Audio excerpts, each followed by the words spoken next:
تصور کیجئے گا کہ قافلہ اہل حرم کوفہ کے بازار میں کھڑا ہے. اللہ اکبر. ابن زیاد کا حکم آیا کہ ابھی دربار کی سجاوٹ مکمل نہیں ہوئی. محمد کی نواسیاں نامحرموں کے درمیان جلتے سورج کے نیچے بے کجاوا اونٹوں پر بیٹھی ہوئی تھی.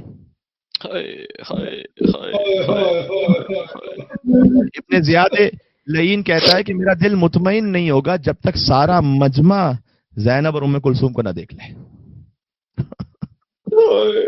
اللہ اکبر یا اللہ یا اللہ. کوئی ایک عام دیندار تو چھوڑ دیجئے، فقط کوئی باحیا خاتون ہو، ان کے لیے کتنا سخت ہے.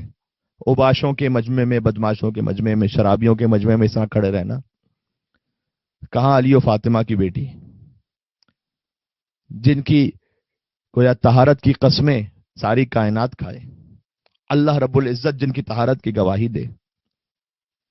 اب مجمع دیکھ رہا ہے بیویوں کو، لیکن حسین ابن علی نے اس شان سے معجزہ دکھلایا کہ حسین کے کٹے سر نے قرآن کی تلاوت شروع کی. اب مجمع کی توجہ جو بیویوں کو دیکھ رہا تھا حسین کے سر کی طرف ہوئی. مولا حسین علیہ السلام نے پورے سفر کربلا میں کوئی باقاعدہ خاص کہیں پر بھی معجزے کا اظہار نہیں فرمایا. حسین یہ جنگ معجزوں سے نہیں جیتنا چاہتے تھے، مظلومیت سے جیتنا چاہتے تھے، ورنہ فقط کن کہتے تو فرات کیا کوثر جاری ہوتا حسین کے خیمے سے. معجزہ نہیں دکھلایا کہ میری بچی سکینہ پیاسی ہے، میں معجزہ دکھلاؤں سکینہ کی پیاس بجھ جائے. نہ اکبر کے کلیجے میں برچھی لگی، معجزہ نہیں دکھلایا کہ تکلیف کا احساس نہ ہو. نہ حسین مظلومیت سے جنگ جیتنا چاہتے تھے. حسین کا لاشا پامال تک ہو گیا، معجزہ نہیں دکھلایا، ورنہ کسی انسان یا کسی جانور کی مجال تھی کہ حسین کے اوپر سے گزر جائے. نہیں، اسباب کے مطابق امام حسین علیہ السلام کربلا میں واقعات پیش آتے رہے. کیا تم مجھے قتل کرنا چاہتے ہو؟ میرے اصغر کا گلا چھیدنا چاہتے ہو؟ میری سکینہ کو تماچے مارنا چاہتے ہو؟ میری بہن کی چادر چھیننا چاہتے ہو؟ ہم معجزہ نہیں دکھلائیں گے. یہ مظالم ہوتے رہے، لیکن اب کیفیت وہ آ چکی تھی کہ گویا مجمع دیکھ رہا ہے، خاص طور پر بیویوں کو. اللہ جانے کتنی سخت منزل ہوگی بی بی زینب پر کہ حسین نے بی بی کی مدد کے لیے نوکے نیزہ سے قرآن پڑھنا شروع کیا. اب مجمع کی توجہ بی بی سے حسین کے کٹے سر پر ہوئی. یہ کس کا کٹا سر ہے جو قرآن کی تلاوت کر رہا ہے؟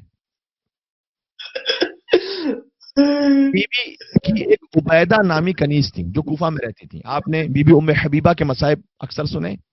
ان ایام میں ہم نے کوشش کی کہ وہ مصائب کے جو تاریخ کی کتابوں میں لکھے ہوئے ہیں لیکن معمولاً پڑھے نہیں جاتے، ہم انہیں بھی آپ کے سامنے پیش کریں. تو عبیدہ نامی ایک کنیز تھی جو کوفہ میں رہتی تھی. اسے خبر ہوئی کہ قربانی کے گوسفند کی طرح حسین کو ذبح کر دیا گیا.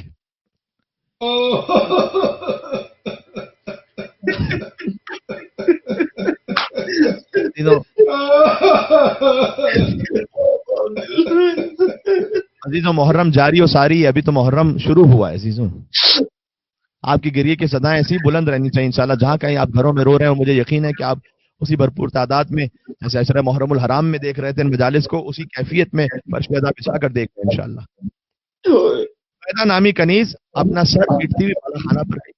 دیکھتی ایک کچھ کٹے ہوئے سر آگے جا رہے ہیں. وَمِنْ خَلْفِهِمْ نِسَاءُ الْحُسَيْنِ، اور ان سروں کے پیچھے خانواد حسین کی عورتیں ہیں. ناشراتن، بال بکھرائے ہوئے ہیں، چادر نہیں ہے کوئی. لاطماتن، تماچے مار رہی ہیں اپنے چہرے پر، ماتم کر رہی ہیں. باقیاتن، مستقل گریا کنا ہے. وفی حجورہن اطفال، یہ سب مقتل کے جملے. اور ان کی گودیوں میں چھوٹے چھوٹے بچے ہیں جو اپنے بزرگوں اور بھائیوں کے سر دیکھ رہے ہیں کہ ماؤں سے آگے چل رہے ہیں، ہمارے باپ داداؤں کے سر، بھائیوں کے سر. تو ماں سے لپٹ جاتے ہیں اور تڑپ تڑپ کر وہ بچے رو رہے ہیں. یہ سارا منظر عبیدہ اپنے گھر کی چھت سے دیکھ رہی ہے. اچھا ویسے بی بی کی کنیز تھی، کوئی عام انسان بھی ہوتا اسے رلا دینے کے لیے بہت کافی تھا یہ منظر. تو رو رو کر بے حال ہو گئی. بی بی زینب نے کہا کہ معلوم ہوتا ہے اے بیٹا زین العابدین کہ اس گھر میں ہم سے کوئی محبت کرنے والا رہتا ہے جو ہمارے حال پر بڑا رو رہا ہے. پتہ چلا عبیدہ کے رونے کی آواز اتنی زیادہ آ رہی تھی کہ وہ بیویوں تک پہنچ رہی تھی. اب آپ تصور کیجئے گا آج کی طرح کے چوڑے بازاروں کا یا چوڑے راستوں کا تصور نہیں ہوتا تھا. چھوٹے چھوٹے سے بازار, چھوٹی چھوٹی سی گلیاں, وہاں سے یہ قافلہ گزر رہا ہے کوفہ کے بازار سے. تو ساتھ ہی گھر بھی ملے ہوئے. چھت کے ایک طرف عبیدہ چیخیں مار مار کر رو رہی ہے. جب بی بی زینب نے مولا سجاد سے کہا کہ اس گھر میں ہمارا کوئی محب رہتا ہے, عبیدہ نے بی بی زینب کی آواز سنی, پہچان گئی, یہ تو میری آقا زادی کی آواز ہے. فریاد کرتی بھی باہر آئی گھر سے, چیخ و پکار کرتی ہوئی. پہچان گئی کہ یہ جو بے پردہ بی بی ہے یہ کوئی اور نہیں, خواہر حسین ہے.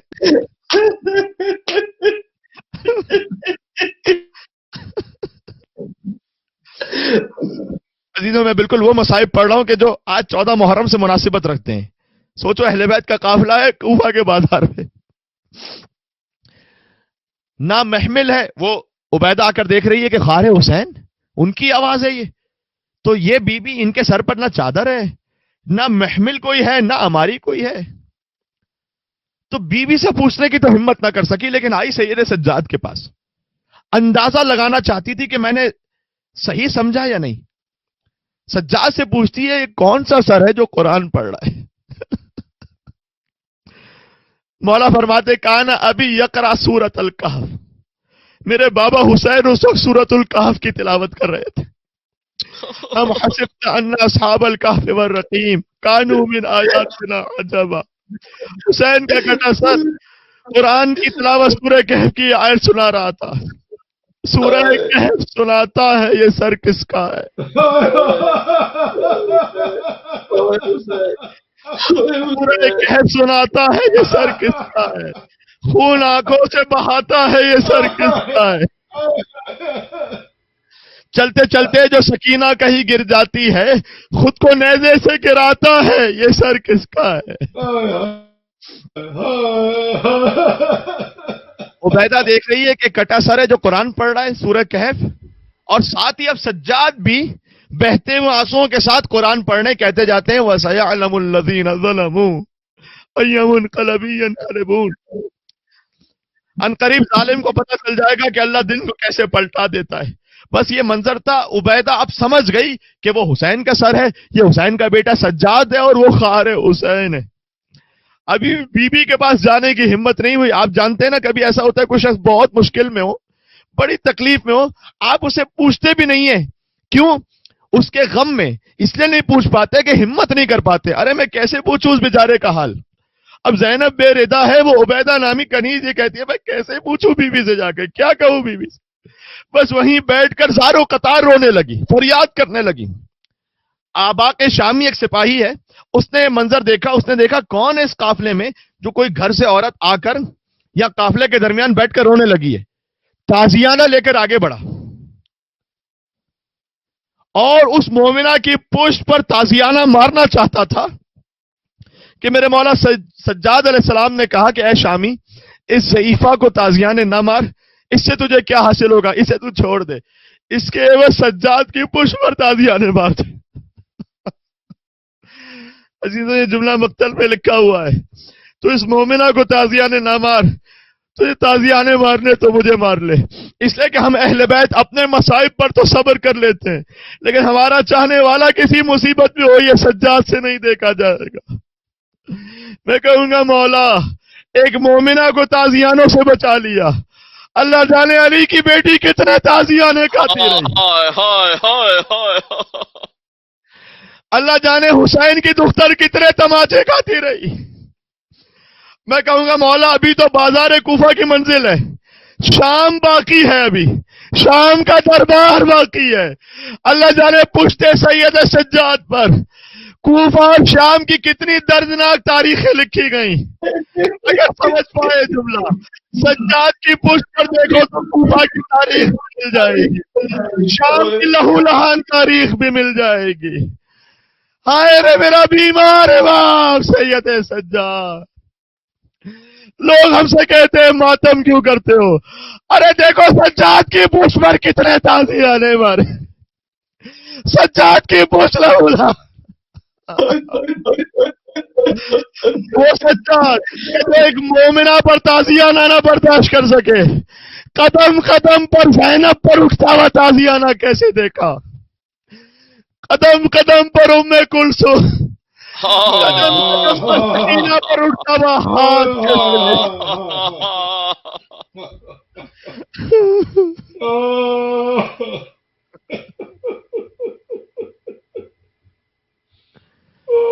وَسَيَعْلَمُ الَّذِينَ ظَلَمُوا عَلَى مُحَمَّدٍ أَيَّ مُنْقَلَبٍ يَنْقَلِبُونَ يا أبا الحسن يا علي ابن الحسين يا زين العابدين أيها السجاد يا ابن رسول الله. 10 محرم الحرام عاشور تک مجلس میں توسل کرتے رہے امام حسین علیہ السلام کے نام پر. آج دی جاتا ہے کہ سجاد کے نام سے توسل کریں. اس کے ہاتھ میں قافلے کی مہار ہے، تنہا ہے، آپ کے سر نوکے نیزہ پر ہے، چچا کا سر گھوڑے کی گردن میں بندھا ہوا ہے.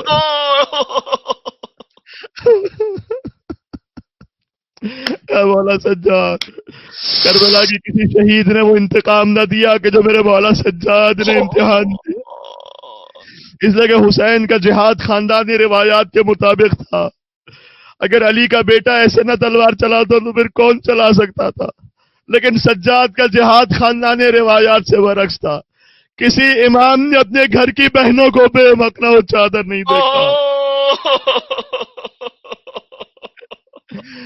ارے یہ تو چھوڑ دو، کسی امام نے گھر کی عورتوں کو با پردہ بھی اس طرح بھرے بازار میں نہیں دیکھا جیسے سجاد نے بے پردہ کوفہ اور شام کے بازاروں میں دیکھا. جہاں پردے کے بغیر آنا ان بیویوں کے لیے ناممکن ہوتا، وہاں بے پردہ زینب اور ام کلثوم کوفہ اور شام کے بازاروں میں. یہ سارا امتحان میرے مولا سجاد علیہ السلام نے دیا. چلے مولا کی خدمت میں مولا کے نام سے توسل کرتے ہیں مریضوں کی شفا یابی کے لیے. بالخصوص ہمارے ایک محترم بھائی افضال صاحب جو لاہور میں ہاسپٹلائزڈ ہیں، ان کے لیے، اور جن مریضوں کے اگر نام کمنٹس میں لکھے ہوئے ہیں انہیں شامل کرتے ہوئے تمام مریضوں کے لیے مولا کی خدمت میں چلتے ہیں وسعت رزق کے لیے، حاجات کی برابری کے لیے. بسم اللہ الرحمن الرحیم. یا ابا الحسن یا علی ابن الحسین یا زین العابدین یا ابن رسول اللہ یا حجت اللہ علی خلقہ یا سیدنا و مولانا انا توجہنا واستشفعنا وتوسلنا بك إلى الله وقدمناك بين يدي حاجاتنا يا وجيها عند الله اشفع لنا عند الله يا وجيها عند الله اشفع لنا عند اللہ.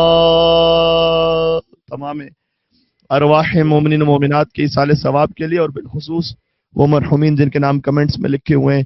رحم اللہ من قرأ الفاتحہ. بسم اللہ الرحمن الرحیم. الحمد للہ رب العالمین الرحمن الرحیم مالک یوم الدین. ایاک نعبد و ایاک نستعین. اهدنا الصراط المستقیم صراط الذین انعمت علیہم غیر المغضوب علیہم ولا الضالین. بسم اللہ الرحمن الرحیم. قل هو اللہ احد اللہ الصمد لم یلد ولم یولد ولم یکن له کفوا احد. بسم اللہ الرحمن الرحیم. قل هو اللہ احد اللہ الصمد لم یلد ولم یولد ولم یکن له کفوا احد. بسم اللہ الرحمن الرحیم. قل هو اللہ احد اللہ الصمد لم یلد ولم یولد ولم یکن له کفوا احد. اللهم اغفر للمؤمنين والمؤمنات والمسلمين والمسلمات الأحياء منهم والأموات. تابع بيننا وبينهم بالخيرات إنك مجيب الدعوات إنك على كل شيء قدير برحمتك يا أرحم الراحمين. اللهم صل على محمد وآل محمد.